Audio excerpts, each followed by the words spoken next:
Jack Carthy pops it into a midfield position. Connacht slightly under pressure here. Referee still playing advantage back at Marmion. Options left and right. Bundy looks to take this one. It's back at Cian Prendergast. Charges to the cover. Cian Prendergast smashes it down.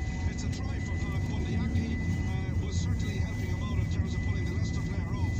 But Prendergast was in very, very quickly there as he carried that one. And he's touched it down. And it is Connacht who got into the lead in a sensational match. That was a real mustard try there from Connacht. A very kind of almost a Leicester-esque kind of try there. Connacht really attacking the fringes, asking questions of the Leicester defence and really fronting up. And some really, really strong carries from the forwards. The likes of Bealium and Oliver, who just seems to be everywhere today. And at the end, Cian Prendergast, I think it was a try scorer, and he seems to be getting better each week. But really, really clever play from Connacht there. Really controlled aggression, kept it tight. I thought the opportunity had gone awry, but still Jack Carty asking questions out wide, which Helen Hanlon got tackled, but they manufactured the ball again and a great try. Well, the referee's going to have money, yeah. I said half actually. Which is way to our left-hand side, because he may feel that Bundy in the supporting line that was running could have blocked the Leicester player from making a tackle there on Cian Prendergast, and that ball swept up there. Bundy well, it was Kenny Murray Vallow made a challenge there on Bundy, and it's just a matter of the view that the referee has of this one. Well, I think it's going to be a try, because I think that Kenny Murray Vallow pushed Bundy across Cian Prendergast rather than Bundy coming across the Leicester player, if you understand what I mean. And it is, I think that try is going to stand away to the right hand side. The referee's walking down there. He's calling over there.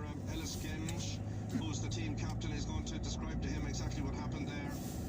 And Jack Carthy is getting ready there to put the ball in the kicking tee, and the referee has indicated to Ellis Genge why that try was being given. Here comes Jack Carthy now with the kick. This one straight in front of the post. Kind of a bit of an old nerve setter, for want of a better phrase. Yeah, absolutely. And in a way, Bundy almost tapped the ball back to Prendergast. It was almost it almost just touched the fingertips of Bundy and Prendergast kind of went in behind for a try, and I think that's the right decision from the referee, and you know, nothing less they kind of deserve, and now leading 14-10. Yeah, 28 minutes gone, 14 points to 10, 4 tries already, but 4 points between the teams. Yeah, it's having started so slowly and badly for Connacht, it's really, really come good now, but so much time still to go. We'll be back very shortly. A quick check around the Premier League, starting with Wolves against Southampton with Joshua Smith. Wolves 1, Southampton 0. It has been covered. It's from the penalty spot. Raul Jimenez started it off. It was fed into him in the box. His shot was blocked. It fell to Ike Nori, who was tackled by Ben Rada. And then it dropped after that challenge to Puddins, who was also challenged. Both of those were subject to VAR checks and to appeals in the ground. It's the first one that's been given, and Jimenez stepped up from the spot, cool as you like, stuttered his run, bottom left-hand corner, I think I'm going to get sent the something goalkeeper the wrong way. Southampton have okay. hit themselves. They've had a really, really good effort, actually, which was saved by the goalkeeper. It took a very good save from a header 6 yards out by Jose Sarr. Karaoke. He did get to it. He keeps it at Wolves. Karaoke. Saints 0. And it's half-time at Carrow Road, where Norwich still lead Everton by 2 goals to 0. Nothing yet between Newcastle and Watford.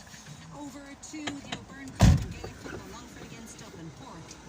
Dublin have beaten Longford by 16 points to 5 to book their place in next Saturday's final. Harry Ladd's point made it 13 points to 4 at the second water break, and in the final quarter Ladd added a second point, while there were also scores from Ross McGarry and Warren Egan. Kieran Kilkenny finished the game with 4 points, 2 off his left and 2 off his right, but there are a trio of injury concerns for Dublin manager Desi Farrell. Sean Bugler with a shoulder injury, Kieran Archer with a hamstring injury, and Paddy Small with what looks like an ankle problem all left the game early. But Dublin through to the final, and some of the Longford fans out getting photos now with the Dublin players. Okay, Offaly have beaten Louth 15 points to 2-6, and in Group 2, a decent win in the end for Laois against Wicklow. Mike. Right, Joanne, and as the game entered the final 15 minutes, the sides were tied 12 points to 1-9, but Sean Moore held his nerve in goal for Laois, and Evan O'Carroll added a second, followed by 2 points from Mark Barry. It ended Laois 2-14, Wicklow 1-11. And a reminder, in the Bank of Ireland Dr. McKenna Cup, Donegal have beaten Antrim 15 points to 1-9. Armagh beat Tyrone 215 to 115, and Derry beat Fermanagh 17 points to 110. That means it's Armagh against Monaghan and Donegal against Derry in the semi-finals to be played next Tuesday evening. And in hurling, in the Munster Hurling Cup semi-final, Clare beat Waterford 224 to 122 in Ennis. Let's head back now to the sports ground to see what can happen in the rest of this first half between Connacht and Leicester with Michael and Michael. Yeah, just 9 minutes remaining in the opening half. It is Connacht who lead here by 14 points to 10, and we nearly had a coast-to-coast try there from Kenny Murray-Valu, the Fijian winger for Leicester, who certainly went past the challenge there of Sammy Arnold quite comfortably.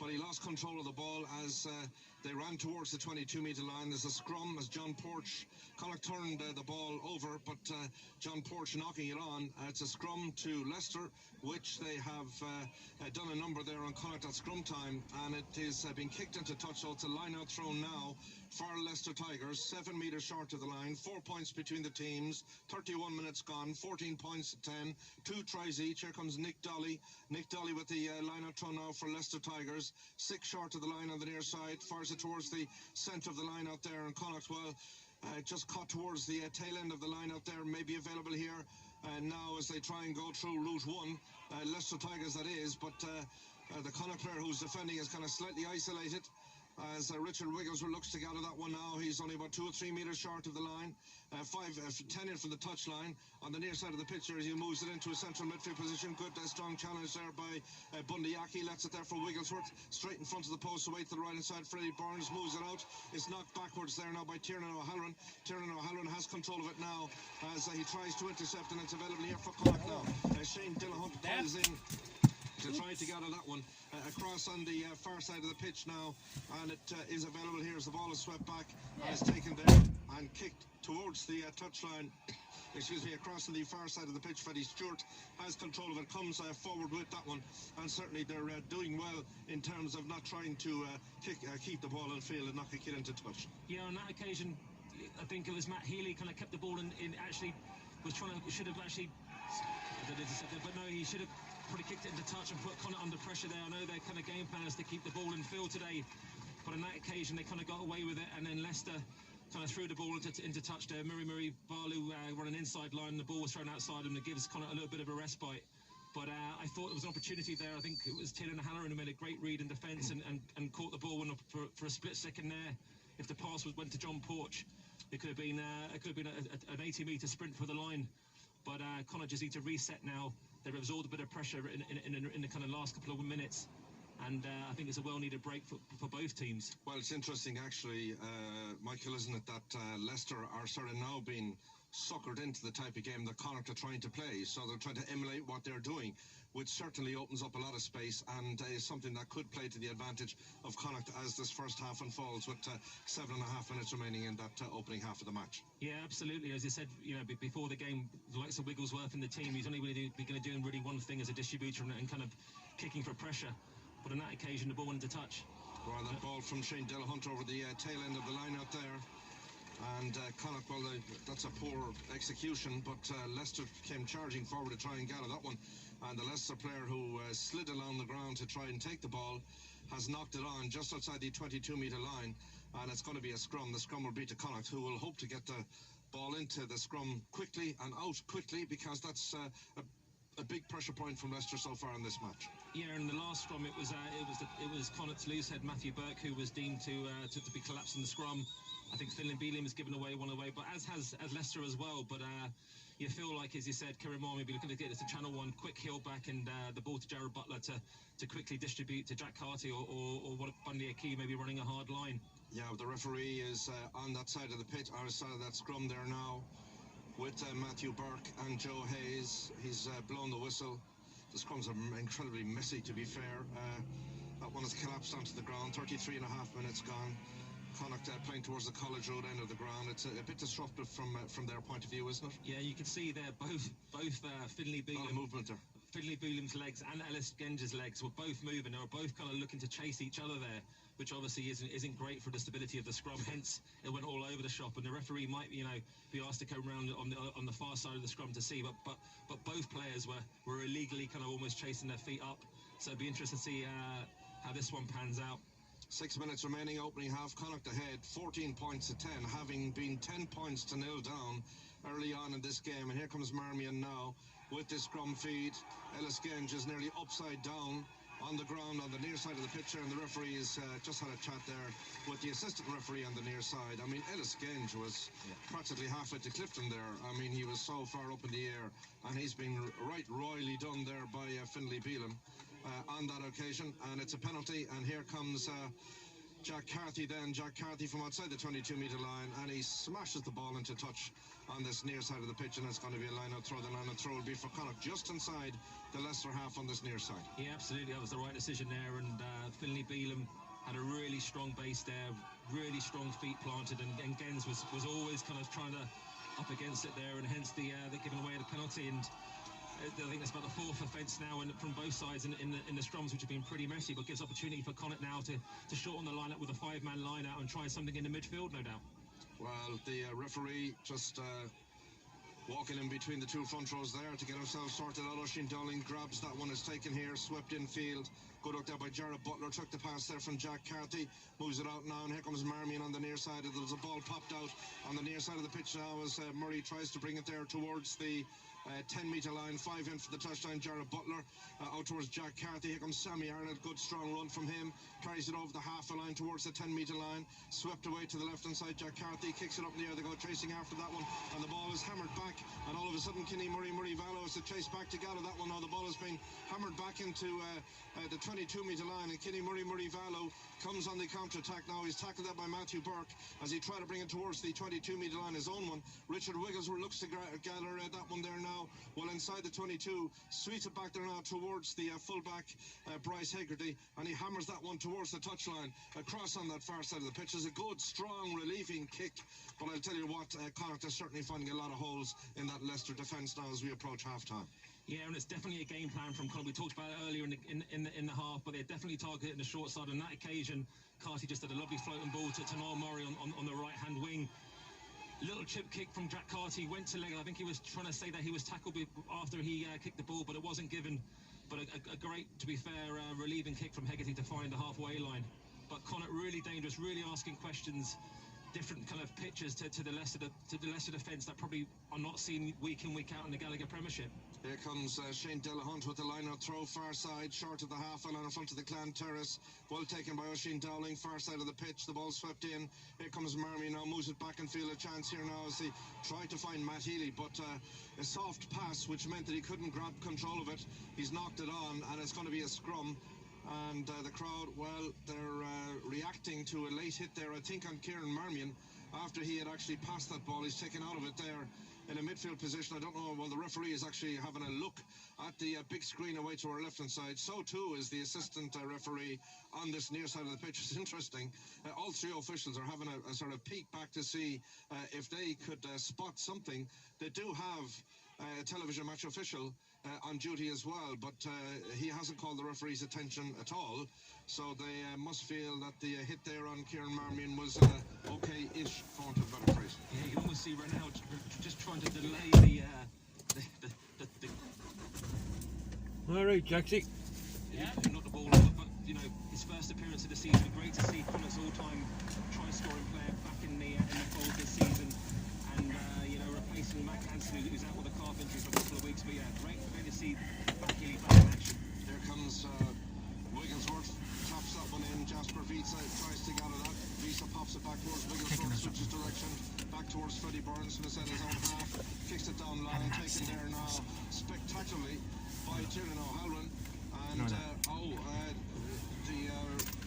O'Halloran then inside the 22 on the near side, and the problem is that he didn't release the ball after he'd been tackled. It looked as if he had lost control of it, which he did, but the referee said the ball had gone backwards, and then help arrived, but unfortunately they didn't release the ball, and it's a penalty for Leicester, which Freddie Burns has kicked into touch, and it's going to be a line-out throw 5 metres short of the line on this near side with a minute and a half of the opening half of this match remaining. Yeah, he was always going to be in trouble there. When he dived for the ball, he was off his feet, the ball kind of spilled, he was looking for the mark, but unfortunately he was never in control, and because of that, the support players were slow to get to him. Yeah, Callum Green wins the ball in the line-out, Nick Dolly with the line-out throw, and Leicester coins for a score.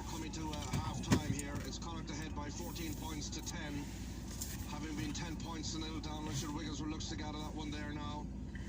Sweeps it back in field, kind of putting the pressure on Kenny Murray. Murray Vallow comes forward with that one. Bundy and company hold him up in the middle of the pitch there now. 5 metres short of the line, straight in front of the posts. So they look to set this one up here back to Richard Wigglesworth. Referee's whistle has gone, and the referee was playing advantage, so he's called play back there, and there's going to be a penalty. The penalty is against Cork, so the penalty is for Leicester Tigers inside the 22-metre line with half a minute remaining in the opening half of this game here. And Freddie Burns has got the ball in his hand, and Freddie Burns has decided that he's going to kick this one towards the touchline on the near side of the pitch. Ellis again is just having a chat with the referee, as all good captains do, but it's going to be a line-out throw. The line-out throw will be for Leicester, 5 metres short of the line with 10 seconds remaining. Nick Dolly with the line-out throw on this near side of the pitch. Cork ahead by 4, 14 to 10. Nick Dolly's line-out throw now gone towards the front of the line out there, and Connacht now in a central midfield position. The referee's whistle has gone, and the ball has been knocked down, and the ball knocked down there, and it is going to be a scrum. That scrum, Conor Oliver involved the whole thing there too. Referee's whistle has gone. It's going to be a scrum. The scrum will be for Connacht. Good action there, and Connacht were delighted with that, because with a couple of unforced errors, they really allowed Leicester to get back into the game. They weren't showing much in the last few minutes, but an error by Healy and an error by Halloran allowed Leicester the opportunity. But good line-up defence from Connacht, and the last play of the clock now, they'll just try to see off this scrum, have a solid base and kick the ball off the pitch and get in a half-time lead. That's great, but they have to win the ball in the scrum first. That's the difficulty here, because they are under a lot of pressure at scrum time. Leicester will try and milk it and try and get a penalty before half-time. Kieran Marmion with the ball in his hand, having a chat with Bundy. I'm not sure that Bundy or Sammy are going to see this ball as Marmion looks to feed this one in here now. The 40 minutes is up in the opening half. Connacht ahead by 4, 14 to 10. 2 tries each. And it is Kieran Marmion with the scrum feed. Away to our left-hand side, looks to try and get out that one. I'll squeeze it back to Jack Carthy, and Jack Carthy then launches forward with that one, smashes it into touch, and the referee has blown the half-time whistle. I tell you what, if I'd offered you 4 tries at half-time in this match, you'd have put me hand on it. Absolutely, it was a pretty entertaining first half, and Connacht, as I said, were really slow out of the blocks. Leicester kind of scoring the first 2 tries, but the minute started, Connacht started getting a bit of pressure, a bit of territory. They showed what they can do this season, and just showing, as I said, asking questions that Leicester Tigers probably wouldn't have faced in the Gallagher Premiership this season. Really clever try from Taylor Halloran, and it sets up the second half to be really exciting. But if Connacht can get parity in the set piece, then I think it's very much theirs to lose. 2 early tries for Leicester Tigers. Joe Hayes and Kenny Murray Vallow with the tries inside the opening 10 minutes. Steve Waterwick side ahead by 10 points to nil after only 10 minutes of the game, and then that really important try from a Connacht point of view after good work from the line-up across far side. Marmion to Healy, and across the Tierno Halloran, who scorched clear under the post. Jack Carthy with the conversion, and then that try from Cian Prendergast just a couple of minutes ago, which was double-checked by the referee just to be sure, for want of better phrase. And Jack Carthy then with the conversion. We always certainly will promise entertainment and high entertainment value at the sports bar, and those fortunate enough to be here this afternoon are getting full value for money so far. It's half-time here, with Connacht leading by 14 points to 10. I didn't know what it was. Certainly see that happening come 8 or 9 minutes, but before the two of you go for a well-earned cup of tea at half-time, Yeah. I can't seem to find it anywhere. George Ford, he isn't injured, sure he's not. They've just chosen, it would appear, to not play him this afternoon, which could end up being significant given the way the boot of Freddie Burns has gone today. Yeah, I know they've made those changes purposely, Joanne, and that's why I said I expressed surprise. George Ford not involved, and indeed Ben Young's not there also, and they don't have the cavalry, for want of a better phrase, of Dan Cole and a couple of the others on the bench. They've changed their view on the pack as well too, so it's very much just a selection issue from Steve Borthwick's point of view. So they obviously feel that they have a home game to come yet in the competition, and probably can feel that they can do the business next week at Welford Road if they need to, and kind of rotate their squad and give some fellas a chance. But Freddie Burns, as I said, in terms of the other games that he's been involved in this competition, it's 1 out of 3, 33% kicking record for him so far in the competition before today's game, and he's missed both kicks at goal as well, Swifty. Absolutely, and as I said, it was an interesting selection that taking George Ford back in England, player of the month for the last 2 months in the Gallagher Premiership, and with Wigglesworth there as well, he's 38 years of old now, and he's not going to be asking much in attack. So we knew what Leicester were going to bring to it. I think you were talking earlier in the first half. Right there. Leicester are almost drawn into the Connacht way of playing. On some occasions, when you're up against a team that's throwing the ball around, you almost go like, well, why can't we do that? And it's out of the structure that Leicester are really good at. But we're interested to see the second half. The last game we saw in Welford Road when they made a triple substitution in the front row, we realised Dan Cole's on. That was the telling difference. But on this occasion, this game, Connacht seemed to have the more experience on the pack. The likes of Dave Hemphill, you've got Alton Delano, and I was surprised to see not selected today to add some extra players in the second row. And then also, like Ty Farrell as well, and Paul Boyle was back after first game. So Caleb Blade. Exactly. So a lot of experience, a lot of talented players there. So, I think that it may swing in Connacht's favour. If it is tight in the second half, I think that experience on the bench could prove to be Connacht's kind of positivity in the second half. And I suppose one of the other things about it as well, from a Leicester point of view, they have the king of box kickers in terms of Richard Rutherford. He's the fella who we have to blame for all the box kicking that everybody else has been infected with. He only knows one way to play, and that's moving the ball up in the air. Absolutely, and on a couple of occasions there, he's box kicking in the middle of the pitch, and that's just not that wasn't definitely the right call at the time. And it's really interesting because you look at the Leicester, the way they set up, and they're very much set piece orientated and kind of a pressure team. But they got a really strong back three. You've got Murray Vala, who's been causing a lot of havoc out wide today. Freddie Stewart, the England international, he's very dangerous, and the Australian Bryce Hegarty. So they have got pace and kind of that X factor out wide when it does go there. But they've gone from the structure, as I said, to the sort of almost kind of barbarian, unstructured style of Connacht, and that can only suit Connacht. Exactly, and you can't just switch from one game plan to the other.